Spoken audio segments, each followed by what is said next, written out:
I've been working for myself since 2017. I think one of the biggest misconceptions is this idea of living the dream. Yes, it is great when it's great, but when it's not great, it's really not great. When working for yourself, the line that separates personal stress and work-related stress gets blurred even more. I'm so far in, at this point, there is no separation. My life is my work, and I've come to terms with that. My first passion is music. I don't know if you guys knew that. I love making music. I love listening to music, but I can't take music everywhere into every space. The thing I love about watches is you can take it everywhere. My watch is my talisman. I attach personal meaning to every watch I own, and it's that spirit that sticks with me while I'm wearing it. Hey Alex, what watch are you wearing today? Today I have an Omega, the vintage 1970s, hard to get, and it was one of those watches that when it came out, a lot of people went crazy about it, but super hard to find. I only seen another one, and I just think it looks good on the wrist. Looks fantastic. It's yeah, beautiful. Wow, thank you. It's There good seeing you, bud. Good to see you guys. I had this whole idea for this video where I wanted to either rent a Porsche 911 Carrera for a day or buy a ticket to do the Porsche experience, but because work beckons and I have a mortgage to pay, we're going to settle with a work trip to Jacksonville, Florida in my van. Sorry. All right, for those of you that do know, I am at a Bucky's. For those of you that don't know, maybe my European audience, or if you're coming from another part of the world, there's nothing more American than this.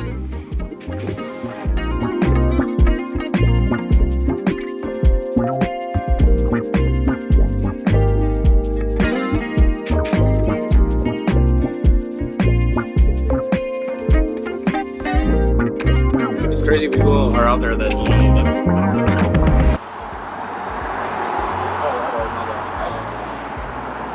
Brief history. Heuer was founded in 1860 by Edward Heuer in Saint-Imier, Switzerland. The company started as a manufacturer of dashboard timers for automobiles and aviation. Fun fact, the Altavia name was birthed by combining the beginnings of both auto and aviation. I think that's cool. The Heuer Carrera chronograph was launched in 1963 and was named after the Carrera Panamericana, an open road border-to-border race in Mexico covering more than 3,500 kilometers. With minimal safety precautions, this race ran for 5 consecutive years and took the lives of over 24 people. Kind of crazy. The original Carrera was designed by Jack Heuer. He is the great-grandson of Edward Heuer. Jack was already well known for producing sports timers, dashboard clocks, and wrist-worn chronographs.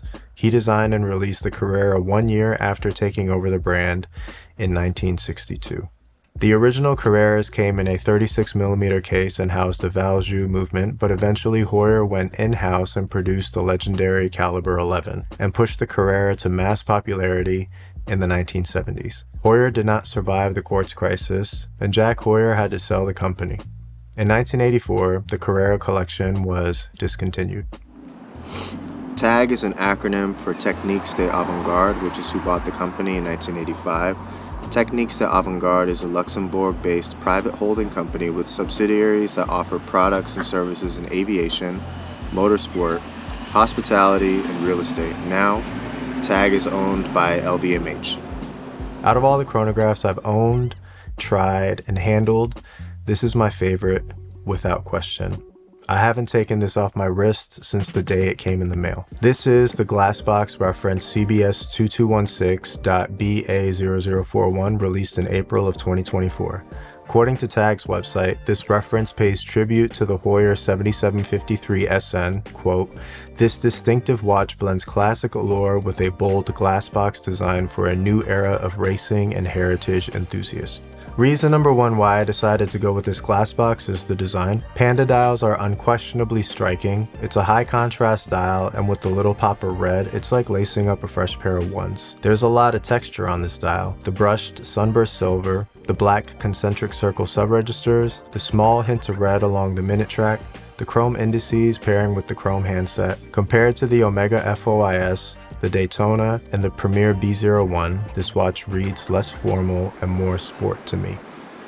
So I have no business wearing my chronograph this close to the water, but the TAG Heuer Carrera does have 100 meters of water resistance. Even with that water resistance rating, I still would not suggest that you wear any chronograph by the water, just because if you engage the pushers of the crown while it's close to some water, it could get inside of the movement and damage your watch. It's just a good rule of thumb to always keep your chronograph away from large bodies of water. Even if you had an Artem Hydroflex loopless sailcloth strap on your tag, still suggest that you not wear your chronograph by the water. One thing I love about the handset is this little black line. This is a great visual cue for reading the time.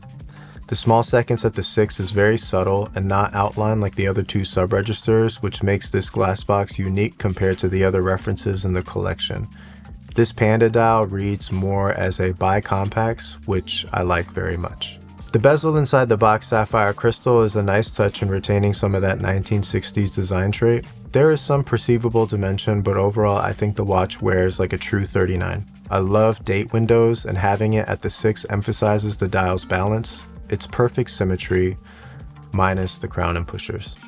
None of the hardware on the 3 o'clock side is screw down. The crown is a great size and is signed with the TAG Shield logo. The lugs are angled with polished surfaces on each side except the brushed case side. The lugs come down and form the shape of your wrist. This watch is comfortable to wear even at its case thickness. My only negative with this watch is the lug width tag. What the f? It's 20.7 millimeters, so basically any third-party strap is out of question unless you don't mind that small space when using a 20 millimeter strap. I highly suggest not trying to fit a 21 millimeter strap onto this watch. I scratched my lug when doing it. Just don't do it. I did buy the leather rally strap from TAG that fits the Carrera, and it's super nice. There is no sizing hole, so perfect sizing on the strap can be narrowed down to the smallest micro millimeter. The bracelet is fine. It's like an angular H-link style with brushed outer links and polished inner links. The clasp is seamless. There is no micro adjust, but TAG provides 2 half links. I was able to get perfect sizing on my 6.5-inch wrist. It's sized with pins, but one thing to keep in mind with that is that pins keep bracelets thin, hence why the Nautilus bracelet is still sized with pins to this day.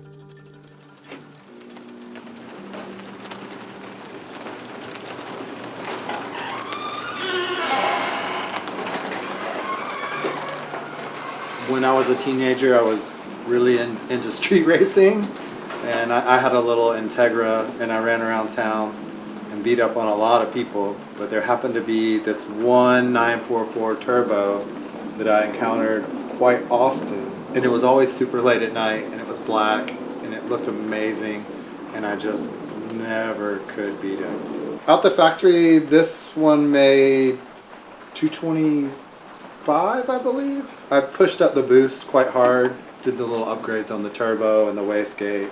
It should be in the 280 to 310 range. My future plans for this car is just to keep it maintained and on the road. This thing is an amazing survivor.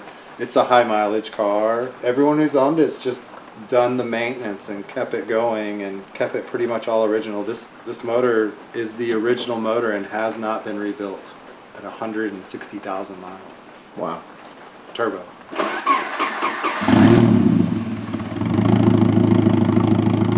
The TH20-00 is worthy of an exhibition case back in my opinion. The rotor has the bottom half of the TAG Shield logo, and there are some Geneva stripes on what I think is the barrel bridge. I like the gold balance wheel and how there is an aperture to see the frequency. This movement is a 33 joule, 4 Hz automatic with an 80-hour power reserve and a bidirectional rotor. This movement features hacking seconds with a vertical clutch. It is COSC certified with shock protection. After 24 hours, my Carrera variant was about 6 seconds ahead of atomic time. I can say my Rolex and Tudor Black Bay are much more accurate than this.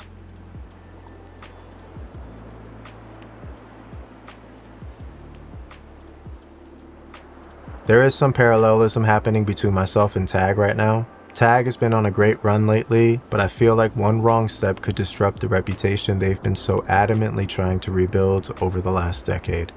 I'm always in that place with my business. I'm always approaching everything with an underdog mentality. I always feel like if I make one wrong step, my ops and my peers will do what they can to exploit that.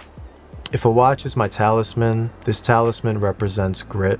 It represents that whatever you do, there will always be haters, so just stay in your lane and do you. This is my second grail, the tutor I paid for with credit, this one I saved up for and paid cash. So this watch also represents the idea that hard work pays off. And yes, your boy is working hard every day. Tell me about your watch. This right here is a Seiko GMT? No, AMT? no, it's a diver. This is my Seiko diver. What's your favorite feature of this watch? My favorite feature is, let me take it off so I can show you better. My favorite feature is that it has the days in Spanish as well as English. This was an amazing gift from my favorite From your favorite watch YouTuber? human being in the world. Yes.